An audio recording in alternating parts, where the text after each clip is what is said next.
وزیر اعظم پاکستان عمران خان سے ملک کے معروف صنعت کاروں اور کراچی کے کاروباری تنظیموں کے نمائندوں نے ملاقات کی، جبکہ نارتھ کراچی انڈسٹریل ایریا ایسوسی ایشن کے سربراہ فیصل معیز بھی اس موقع پر موجود تھے۔ اس حوالے سے اجلاس میں وزیر اعظم پاکستان عمران خان نے اجلاس سے خطاب کرتے ہوئے کہا کہ کاروبار میں آسانیاں پیدا کرنا،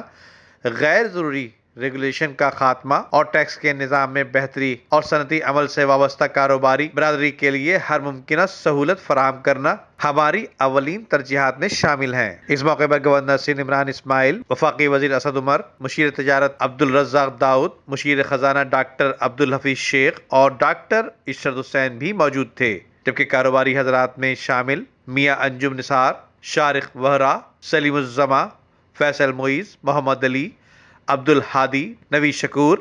انجینئر نثار، اجمل افضل اور زبیر باویجا بھی اس موقع پر موجود تھے۔ Nadeem Siddiqui, M7 news, Karachi.